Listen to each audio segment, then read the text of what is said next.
এটা হচ্ছে এই দাওয়াতের কাজ। আপনি দেখবেন যে সেই রাশিয়া থেকে শুরু করে বিভিন্ন জায়গা আছে যেখানে সারা পর্যন্ত মানুষ ইসলাম জানতো না। শুধু একমাত্র আমাদের তবলিগ এবং বিভিন্ন দাওয়াতের কারণে ইসলাম বিশ্ববিদ্যালয়ের দাওয়াতের কারণে মানুষ ইসলামকে জানতে পেরেছে যে ইসলাম ধর্ম মধ্যে একটা ধর্ম আছে এবং তারা মুসলমান কিন্তু তারা নিজেরা জানে না সালাম কিভাবে দিতে হবে, সালামের অর্থ রাখছে। তো কাজে আসুন আমরা জ্ঞান অর্জন করি এবং জ্ঞানের মাধ্যমে আমরা অন্যকে আমাদের যে দাওয়াত পৌঁছাই এবং আমরা সঠিক পথে আমাদের নিজের জীবনকে পরিচালনা করি। এখানে দেখেন আপনারা যে এই যে আজকে এই রমজানের মাস, এটা অত্যন্ত গুরুত্বপূর্ণ মাস আমাদের ডিসকভারি ইসলামের ব্যাপারে আপনাদের কাছে আবার আমরা ধন্যবাদ অনুরোধ। আপনারা এখানে আসবেন ডিসকভারি ইসলাম আমাদের যারা ভারত আজিজ নদী সাহেব আছেন আমাদের বাংলা বিভাগের প্রধান, উনি কিন্তু বিভিন্ন পুস্তকের লেখক এবং বিভিন্ন পুস্তকের অনুবাদক। উনি বিভিন্ন পুস্তকের অনুবাদ করেছেন, ওনার বিভিন্ন বই আপনার পাওয়া যাচ্ছে। ওকে, আমাদের সুসংবাদ যে আপনার হারপে আসতে যাচ্ছেন, আমরা একটু ধরে বসেন ইনশাআল্লাহ। আমাদের উনি হয়তো খুব সংক্ষিপ্তভাবে আপনাদের কাছে কিছু আলোচনা করবেন এবং আলোচনার সঙ্গে সঙ্গে যখন ইফতারের আপনারা দেখবেন যে ইফতারের যে আজান হবে, আজান হবে আপনি ইফতার শুরু করে দেবেন। তো আপনাদের কাছে আমাদের একান্ত মানে অনুরোধ থাকবে, আপনারা এই রোজার মাসকে সঠিকভাবে আপনাদের জীবনে পর্যবেসিত করুন, প্র্যাকটিস করুন। প্র্যাকটিসের ব্যাপারে বলেছেন যে রহমত, বরকত, রহমত এবং মাগফিরাতের মাস।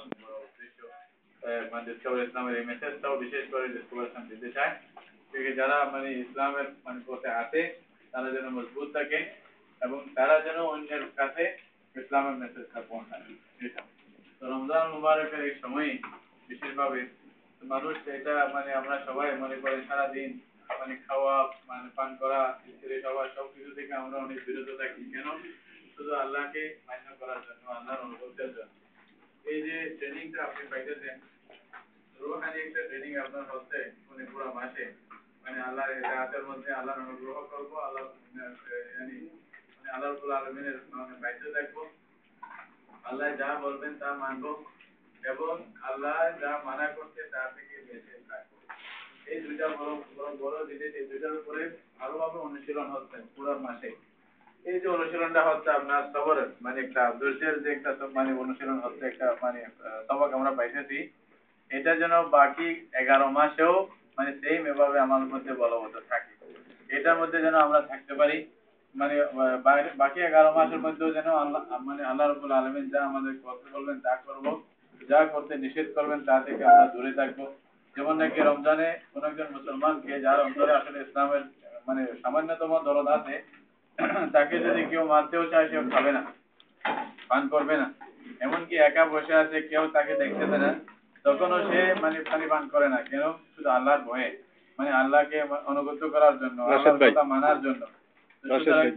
তো ওইটা যেমন হয় মানে বাকি মাসগুলোতেও সেরকম এই সেম এই মানে তাকওয়া যেটা মানে রোজার বড় উদ্দেশ্য, এই তাকওয়ার প্রশিক্ষণটা যেন বাকি মাসগুলোতে হয়, এই জন্য আমাদের মেহনত করতে হবে। বাকি মাসগুলোতে যে রমজান একটি মাসে যেটা আমরা মানে শিখতেছি, মানে ধৈর্যের যে মানে দার্স আমরা নিতেছি, সবক যেটা নিতেছি, ওটা যেন বাকি মাসগুলোতেও যেন মানে আমাদের মধ্যে বলবৎ থাকে। এই সবক আমাদের নিতে হবে এবং এটা নিয়ে বাকি মাসগুলো আমাদের চলতে হবে। এই বড় একটা মেসেজ আপনাদের কাছে দেওয়া ডিসকভারি ইসলামের বড় উদ্দেশ্য। তো ডিসকভারি ইসলাম আপনাদের সহযোগিতায় থাকবে। আপনি মানে আপনারা যারা যেখানে থাকেন, এখানে মানে বাহরাইনে প্রবাস জীবনে হয়তো দেখবেন আপনার আশেপাশে আপনার কর্মস্থলে অথবা সাথীদের মানে সাথে কোনো না কোনো হিন্দু ও মুসলিমদের কিছু সম্পর্ক থাকে। মানে অনেক মুসলিম হয়তো আপনি বছর কি বছর তার সাথে আছেন, কিন্তু একদিন একবারের জন্য আপনি বলেন নাই তাকে ভাই ইসলামের কত সৌন্দর্য কি, ইসলাম ধর্মে আসলে কি ফায়দা হবে, কি উপকার হবে, মানে তার কি মানে সে কি বড় মহান বিপদ থেকে বাঁচতে পারবে, এই বিষয়গুলো হয়তো আপনার মনেও আসে নাই, আপনি বলেন নাই তাকে। কিন্তু কিয়ামতের দিন আল্লাহ যদি এই কাফেরকে ধরে এবং সে যদি মানে আল্লাহর কাছে বলে যে আল্লাহ এই মুসলমান তো আমার সাথেই থাকতো, মানে সবসময় আমার সাথে ওঠা বসা করতো, খাইতো, মানে আমরা সবাই একসাথে কথাবার্তা বলতাম, কোনোদিন ধর্মের কথা দ্বীনের কথা আমাকে বলে নাই, তখন তো আমাকেও কিন্তু তো জবাবদিহিতা করতে হবে, তাই না? তখন কি জবাবদিহি করবো আমরা? সুতরাং অন্তত এই দায়িত্বটা থেকে মুক্ত হওয়ার জন্য, দায়িত্ব থেকে মানে আমি নিজেকে নিজে মুক্ত করার জন্য অন্তত একবার হইলো তাকে দাওয়াত দিই, একবার হলো তাকে বলি যে ইসলামের কত সুন্দর বিধান। মানে আপনারা যদি কথার কথা অনেকে আছেন হয়তো মানে সুন্দর বলা আমাদের আসে না, তখন অবশ্যই ডিসকভার ইসলাম এই জন্যই মানে আপনাদের কিভাবে সুন্দর করে বলতে পারবেন এই ট্রেনিং দেবো ইনশাআল্লাহ। এবং বা যদি প্রয়োজন হয় আমাদের যারা দায়ী আছে মানে ভাইয়েরা যেখানে ভলান্টিয়ার ভাইয়েরা আছে তারা সহযোগিতা করবে আপনাদেরকে। যেভাবে হয় অন্যের কাছে মানে সত্যের মেসেজটা পৌঁছানোর জন্য সার্বিক সহযোগিতা করা এটা ডিসকভার ইসলামের কাজ। এইভাবে আমরা কাজ করে যাচ্ছি। এইভাবে দিনটা মানে সবার কাছে আমরা পৌঁছানোর চেষ্টা করব। এটাই বড় মানে প্রতিজ্ঞা যদি আমরা এখান থেকে নিতে পারি আজকের এই মানে মানে খুব সুমহান মুহূর্তে মানে মানে মকবুল এক মুহূর্তে যেখানে আল্লাহ রাব্বুল আলামিন বান্দাদেরকে জাহান্নাম থেকে মুক্তি দিয়ে দেন, তাহলে এটা আমাদের জন্য অনেক বড় কল্যাণ হবে। আমাদের জীবনের জন্য বড় মানে জীবনটাই সফল কাম হবে। এই মানে কথা রেখে মানে এই দাবি আপনাদের কাছে দেখে এবং আপনাদেরকে আমি উদ্বুদ্ধ করব এখন থেকে নিজের কাছে প্রতিজ্ঞা করে নেন যে জীবনের মধ্যে একটি হলেও মুসলিমকে আমি মুসলমান বানানোর চেষ্টা করব, একজন হলেও। রাসূলুল্লাহ সাল্লাল্লাহু আলাইহি ওয়াসাল্লাম বলতেছেন যদি তোমার জীবনে একজন মুসলিমকে তুমি মুসলমান বানাইতে পারো, একজন মানে ওই বিপদগামী লোককে যদি মানে পথের মধ্যে আনতে পারো, তাহলে এটা তোমার জন্য আসমান জমিনে যা আছে সব নিয়ামতের চেয়ে অনেক বেশি উত্তম হবে, অনেক বেশি ফায়দা হবে।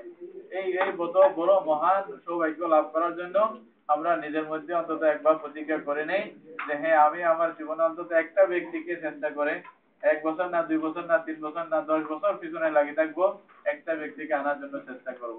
এইভাবেই আমরা নিজের কাছে প্রতিজ্ঞা যদি করতে পারি এটাই আমাদের মহান, আমরা মনে করবো আমাদের মেহনত কামিয়াব হয়ে যাবে, আপনাদের মেহনত কামিয়াব হয়ে যাবে। আল্লাহ সবাই মেহনতকে কবুল করুন। জাযাকুমুল্লাহু খাইরান।